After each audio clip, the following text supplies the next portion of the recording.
उत्तर प्रदेश में होने वाले विधानसभा चुनाव को लेकर सरगर्मियां तेज हो गई हैं। आपको बताते चले 2022 में होने वाले चुनाव को लेकर अब सरगर्मियां तेज हो गई। सभी पार्टी चुनाव मैदान में उतर गई हैं और इसी बीच पार्टी में अदला बदली का सिलसिला भी जारी हो गया है, यानी कि एक पार्टी को छोड़कर दूसरी पार्टी का दामन थामने का सिलसिला जारी हो गया है। इसी श्रेणी में आपको बताते चले कि करीब 16 नेता एक पार्टी छोड़कर दूसरी पार्टी में शामिल हुए हैं, दूसरी पार्टियों का दामन थामा है। इसका हर बार होता है जब 2022 या फिर किसी भी तरीके का चुनाव आता है जब उत्तर प्रदेश में, तो इस तरीके की सरगर्मियां, उस तरीके की खबरें आम हो जाती हैं, ऐसा देखने को मिलता है।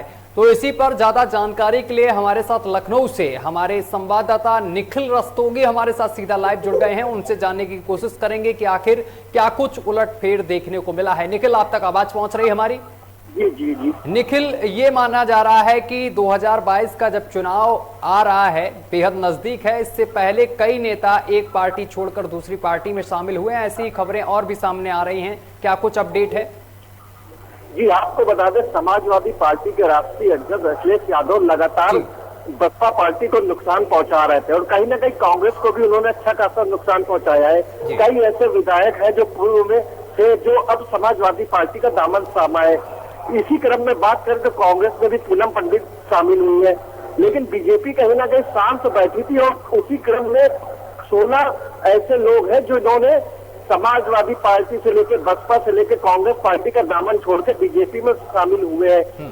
तो इससे ये लगा था जिस तरह से बीजेपी शांत बैठी थी, कहीं ना कहीं अब उसने अपने पत्ते खोलने चालू कर दिए हैं और जिन पत्तों को खोला जा रहा है उसमें कहीं ना कहीं कांग्रेस पार्टी हो या बसपा हो या सपा हो, उनको नुकसान देखने को मिल रहा है। क्या लगता है निखिल, जिस तरीके से यहाँ पर 16 नेता बीजेपी में शामिल हुए हैं, सपा बसपा और कई पार्टियों से लगाकर यहाँ पर बीजेपी में शामिल हुए, तो क्या लगता है विपक्ष को यहाँ पर बड़ा झटका लगा है? निखिल, आवाज पहुंच रही है आपको? लगता है निखिल से हमारा संपर्क टूट गया है, लेकिन निखिल ने जैसा बताया वो हम आपको बताते चले कि यहाँ पर 16 नेता ऐसे हैं जो बीजेपी में शामिल हुए हैं। निखिल, आवाज पहुंच रही है आप तक?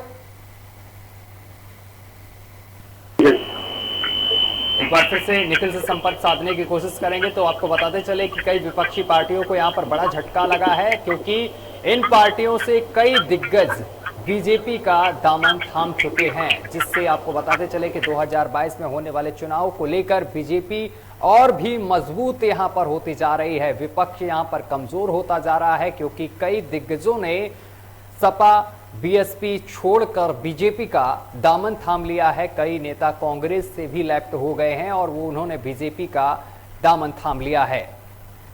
निखिल, आप तक आवाज पहुंच रही है हमारी? जी, आवाज आ रही है। निखिल, क्या कुछ अपडेट है, आगे बताइए।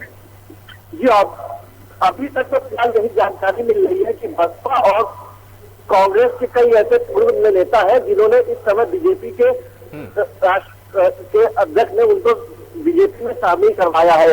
अब देखने वाली बात ये होगी कि कुछ समय बाद समाजवादी पार्टी जब प्रेस कॉन्फ्रेंस करी तो उसमें किन पार्टियों को नुकसान पहुंचाती है, लेकिन समाजवादी पार्टी ने सबसे ज्यादा बीएसपी पार्टी को ही नुकसान पहुंचाया है। कांग्रेस के भी कुछ ऐसे हैं जिन्होंने समाजवादी पार्टी का दामन थामा है।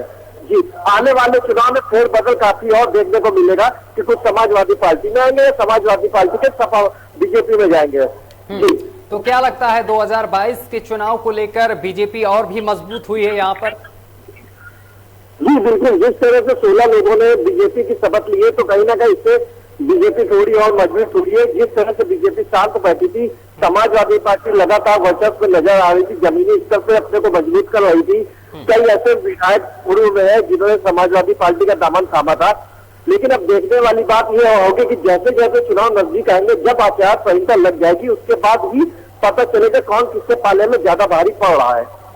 लेकिन 2022 के चुनाव से पहले आज बाराबंकी में प्रियंका गांधी पहुंची हैं। उन्होंने कई यहाँ पर प्रतिज्ञाएं ली हैं, 7 प्रतिज्ञाएं ली हैं, जिसमें आपको बताते चले कि यहाँ पर निखिल किसानों का जो ऋण है वो माफ करने की उन्होंने बात कही है उस इस प्रतिज्ञा में। इसके साथ ही जो बिजली का भुगतान है उसको आधा करने के लिए बोला है कि आधा माफ कर दिया जाएगा। इसके साथ ही कई चीजों को लेकर उन्होंने प्रतिज्ञा ली है। जिस तरीके से यहाँ पर जो बच्चे हैं, स्कूली बच्चे हैं, छात्र हैं, उनको यहाँ पर इलेक्ट्रॉनिक स्कूटी और साथ ही मोबाइल देने की घोषणा की है।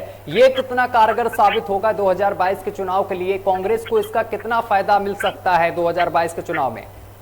जी आपको बता दें, लखीमपुर में पीड़ितों को जिस तरह कांग्रेस ने 50-50 लाख का मरहम लगा के 1-1 करोड़ पीड़ित परिवार को दिया है, कहीं ना कहीं कांग्रेस अपने वर्चस्व देखने में आ रही है। जिस तरह प्रियंका गांधी उत्तर प्रदेश की प्रभारी बनी हुई है और लगातार लोगों के पास जा रही है, जमीनी स्तर से लोगों से मिल भी रही है, तो उससे यही लगा है। और जिस तरह से प्रतिज्ञा की यात्रा निकाली जा रही है, प्रतिज्ञा की यात्रा जो निकाली जा रही है, उससे इन्होंने जो वादे किए, अब देखने वाली बात है इन वादों को आम जनता किस तरह मानती है। गन्ना मूल्य की बात करें, किसानों के गन्ना मूल्य को 400 रुपए प्रति बढ़ाने का वादा किया है, स्मार्टफोन देने को कहा है, स्नातक लड़कियों को स्कूटी देने का वादा किया है। कई ऐसे वादे हैं जो किए हैं। अब देखने वाली बात है इन वादों को कहां तक आम जनता के दिल में असर जाता है। लेकिन निखिल, लेकिन जिस तरीके से यहाँ पर कांग्रेस की तरफ से ये एक वादे किए जा रहे हैं, यहाँ पर बड़े बड़े घोषणाएं की जा रही हैं, इससे क्या लगता है जनता को कितना लुभाने में कांग्रेस कामयाब साबित होगी? जी आपको बता दें, जिस तरह से प्रियंका गांधी ने इतने बड़े बड़े वादे किए हैं, अब देखने वाली बात यह है कि जनता इनको कितना लेती है वादों को। लेकिन बात करें कांग्रेस के, अब उत्तर प्रदेश में का वर्चस्व बना नहीं है, लेकिन प्रियंका गांधी के आने से थोड़ी पार्टी में जान तो आ चुकी है। लेकिन कितनी जान आई है ये तो चुनाव के बाद ही पता चलेगा। जिस तरह से उसके 6 विधायक हैं, उसके बाद और बाकी सीटें सामने को उनको मिला था, अब प्रियंका गांधी के आने के बाद ही पता चलेगा। जब चुनाव के नतीजे घोषित होंगे, कौन कितने विधायक इनके पास आए और कितने गए हैं, ये देखने वाली बात होगी।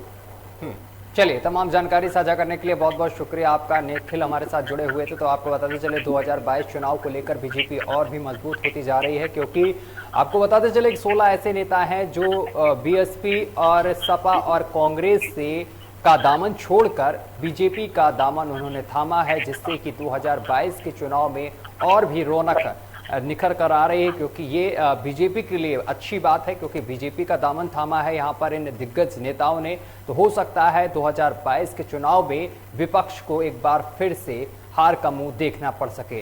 फिलहाल मेरे साथ अभी के लिए बस इतना ही। देश दुनिया की तमाम खबरें देखने के लिए देखते रहिए लोकमंच न्यूज।